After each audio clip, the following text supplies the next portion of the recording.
is an important ingredient to become successful in life. Reading helps you build confidence in yourself. It's Readers for Growth. My name is Busola Faiga Okwelu, and I have with me Jessica Kitonde. Thank you, ma. Divine Isibwa. Thank you, ma. Peace Martin David. Thank you, ma. You're all welcome onto the program. Thank you, ma. Like we do on this program, we have important guests. Guests who read with the children. The idea is to tell children at home that the guest on a particular edition of a program started like a child before they attained success, before they became who they are. In attaining that, they read. Reading constantly helps you to achieve what you want to be in life.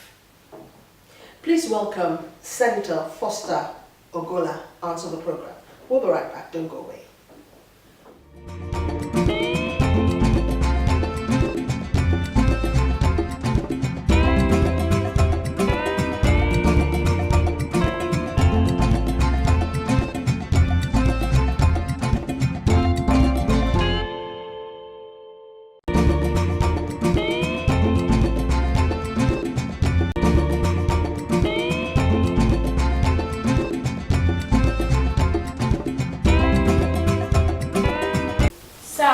Do scientists need reading? Yes. To become a scientist, you must be a good reader of books, because knowledge of science is written inside books. Even if teachers are teaching you, they are teaching you from books they have read. And for you to understand what teachers have read, you must also read your own books. So, according to your question, and in answering your question, scientists must read to be able to become scientists. It is from science you will now invent machines that now deploy the application of science to become technology. Technology is not technology on its own. Technology is that when you study science, you now apply the scientific knowledge you study, then you now graduate into technology. Technology is also involved in ensuring that you are now producing things in an industry that you now call industrialization. So you must be a scientist. That is the building block of engineering. Sir, is it true that your educational system was better? Firstly, yes, our educational system was better. How? Our educational system was better because the children were more mature. We started schooling at age 6, primary school. And at that age, you have built up your native language, and then the teachers were also teaching you partly in the native language to explain things for you. Again, the public school system, there were hardly any primary school that was privately owned. All the government schools were working well, and all the teachers were qualified. They have basic teaching qualifications. And so they were teaching us better than the teachers of today, where they cannot even speak their native language. So if a child grew up and started nursery school, as he's learning how to talk, one, he has lost his language. He starts learning English, the parents speak English to him, the crèche, they speak English to him, and then he grows up from there. As he grows up, one, he has lost his culture. But he does not own. He's a Nigerian, he's an Igbo boy, he's an Ijo girl, but she cannot speak her language. So if she does not understand anything, the teacher teaching him or her in English cannot understand how else to explain it for the child to understand. That is one. The second aspect is that of the discipline. The teacher is taught and he knows how to pass that knowledge.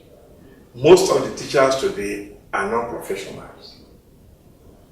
They are not dull, they are brilliant, but they lack the professionalism, the methodology to teach a child today. Be it in the primary school, be it in the secondary school, or even in the university. You will see a first-class graduate teaching a student in the university. He knows the knowledge very well, but most of the time lacks delivery. We are talking of the condition of learning.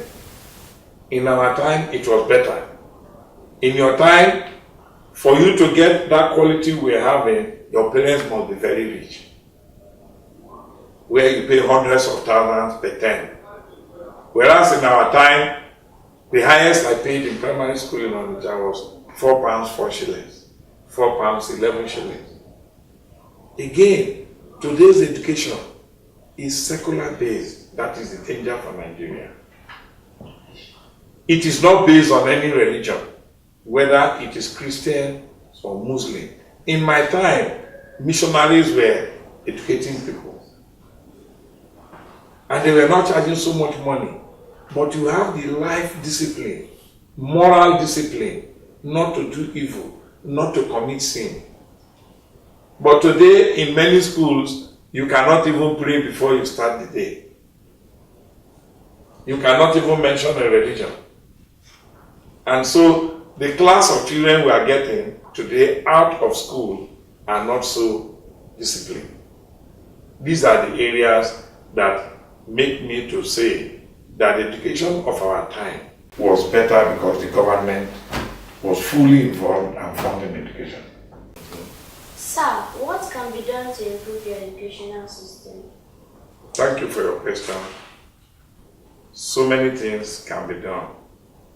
I've said it earlier, the educational system is worse today.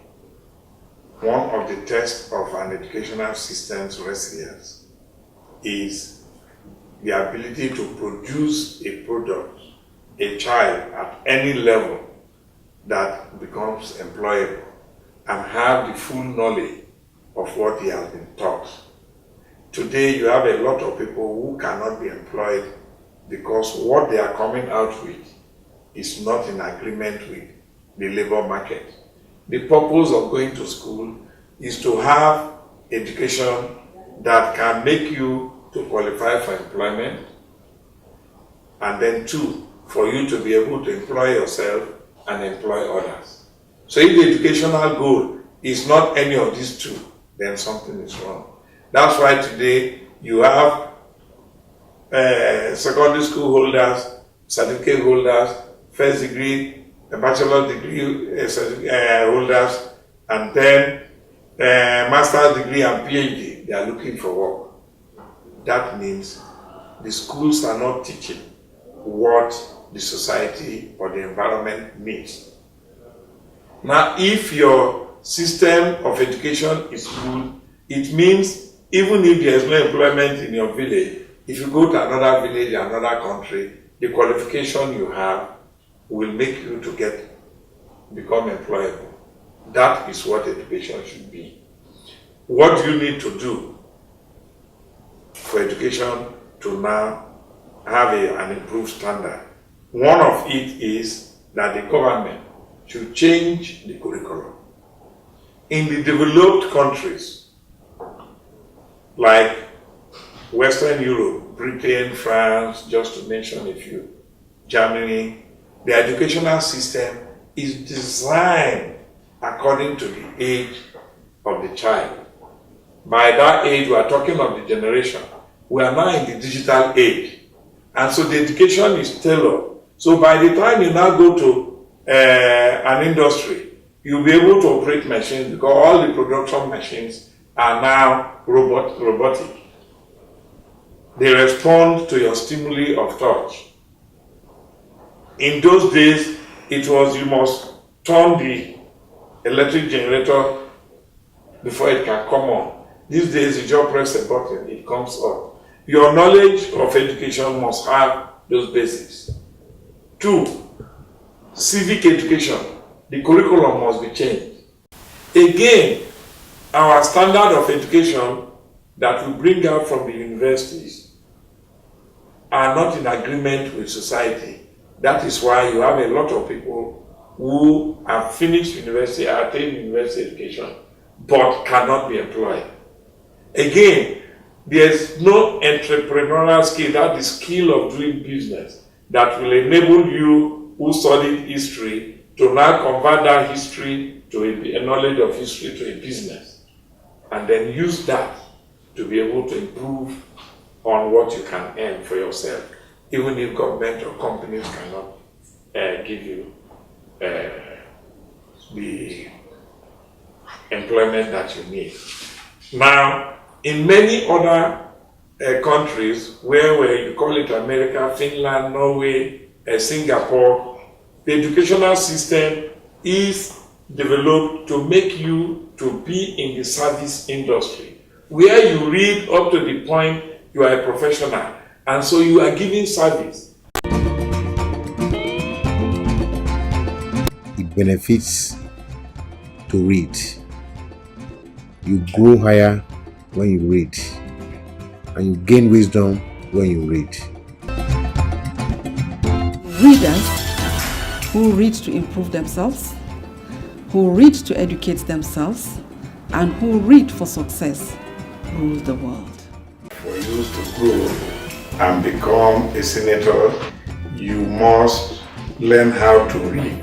Read to understand. Read as many books as you can. Reading helps you develop yourself intellectually, academically, and otherwise. The secret to being proficient in reading is to read every day and to read outside of your curriculum, to read novels and to read books of interest. A well-read child is a cultured child, a successful citizen, and the future of our great country. And that's why all parents need to encourage their children to read. Read today, lead tomorrow.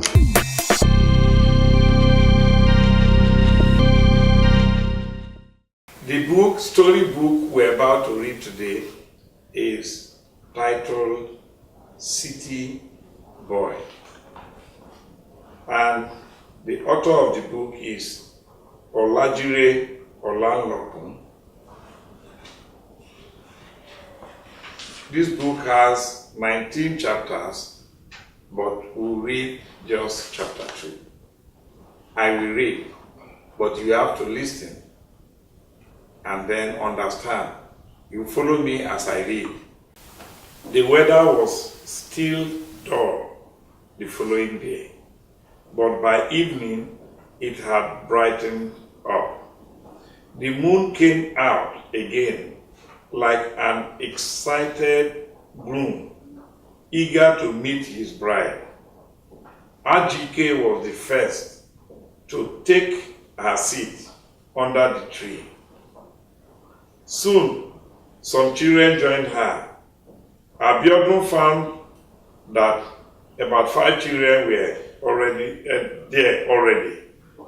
He quickly finished his dinner and took his place among them. But Baba Saji was still being expected. Ajike knew he would fulfill his promise.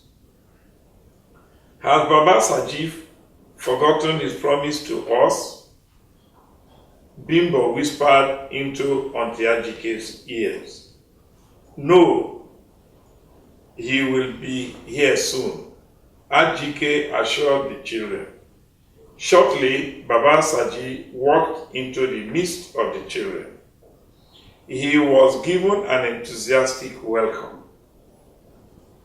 He beamed as he greeted the children and called their names one by one. Welcome, Baba. Welcome, Baba, they said in unison. Thank you, my children. I am happy to be with you today. I remember my grandmother, Adetula. She was a fantastic storyteller. She told us interesting stories when we were young. Her stories made a lasting impression on me as a young child and even as an adult. RGK is very much a chip off the old stock. She tells you good stories, but I will tell you my own stories tonight. I can't claim to be a good storyteller like Grammy or RGK, but I will tell real life stories. Can I call it eyewitness stories? They are stories that touch one's heart. He paused. Should I go ahead? Please do, sir, said Ajike. You are all familiar with the police. They work for peace. Whenever there is a breach of peace, they are called to restore order. Whenever there are disturbances, they are sent to maintain peace. If they can't cope, then the army is called upon to assist in restoring peace. I was in Kaduna in the early 1960s in the military command. There were disturbances in Tiv area of northern Nigeria. 4 policemen were killed, and the police seemed not to be capable of restoring peace to the area. The army was asked to assist. I was in the military unit sent there. We arrived in a village which had almost been destroyed in the fighting. The place was desolate. There were few animals wandering all over the empty streets. Suddenly, I heard a cry of a child inside a house. I entered the house and found a 3-year-old girl alone. She was crying. As soon as she saw me, she cried louder. I was moved to tears. I looked around the house. There was nobody inside. I gave my gun to my colleague and carried the baby. I could not say how long the child had been there without anybody taking care of her. I carried the child and wiped off her tears. We were shocked that the child could be abandoned by her parents. Don't cry. What do you need? I asked in Hausa, but the girl cried louder and louder. She tried to free herself from me. I remembered I had biscuits in my pack. I took some and gave her a piece. I ate a piece myself. The girl stopped crying immediately. I later handed the girl to the medical unit of our platoon. They were in a better position to take care of her. She was given some new clothes and food. She later slept. We went around the village, but not a single person was found here. The girl remained in our unit. Occasionally, I visited her and gave her gifts. She was named Patience by the medical unit. The girl remained in our unit for a few days before she was transferred to Kaduna, where she could be sent to school. I was later transferred to Abeokuta. I don't know if the army authorities succeeded in locating the parents of the child. I have not set my eyes on her since I left Kaduna, narrated Saji.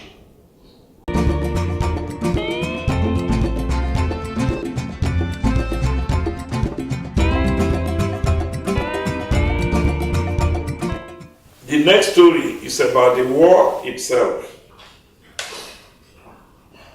As I once told you, I took active part in the Nigerian Civil War as a federal soldier. I was one of those who entered Ihiala after the place had been captured by the federal troops. We were quartered in an abandoned primary school. I was to keep guard for one night. I did my duty. I raised an alarm to keep everybody alert when I heard some gunshots some distance away. I quickly alerted our unit and we made emergency plans for defense in case we were attacked. We later found that no enemy was in sight. The war ended a few weeks later. Hundreds of citizens of the town returned home. The old woman who complained that she had not seen her son for almost 2 years received the first message that the son would visit home soon. Our unit was transferred to Enugu and a new unit took over from us. It was good news to all of us when we heard that the war had ended. Brothers and sisters from both sides of the Niger were to meet again as friends and not as enemies. I met a friend of mine, Mr. Egu, who traveled to the east before the war. He suffered greatly. He narrated his experiences during the 30-month war. That is the end of my stories, said Baba Saji. People suffer immensely when there is war, especially children. We should all strive for peace, said Ajike, who thanked Baba Saji for giving the children his real-life experience as a soldier. The night has been well spent. We can go to bed now. We hope Baba would have time once in a while to give us the benefit of his experience through real-life stories, said Ajike. The children dispersed and bade Baba Saji good night. Jessica, what was the occupation of Baba Saji? He was formerly a soldier. You got it correct. Somebody knew that Baba Saji will join the children. She assured the children that Baba Saji will come. Divine, what is the name of the person? The name of the woman that knew that Baba Saji will come and join the children is Ajike. You are right. Baba Saji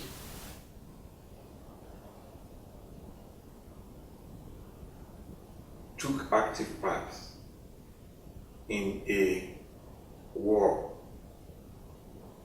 What is the name of that war? Baba Saji took active part in Nigerian Civil War. You are correct.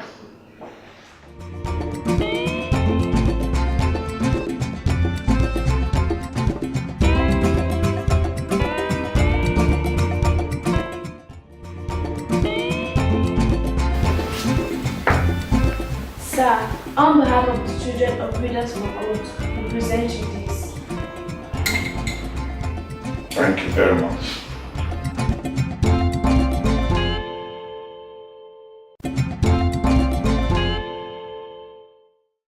Children, always remember to read a book a day. Will you do that, Jessica? Yes, ma'am. Divine? Yes, ma'am. Peace? Yes, ma'am. And that's where we'll say thank you to you all for coming on the program. And a big thank you to our guests on today's edition of Readers for Growth, Senator Foster Ogola. I am Busola Faiga Okweolu. Reading is power. Bye for now.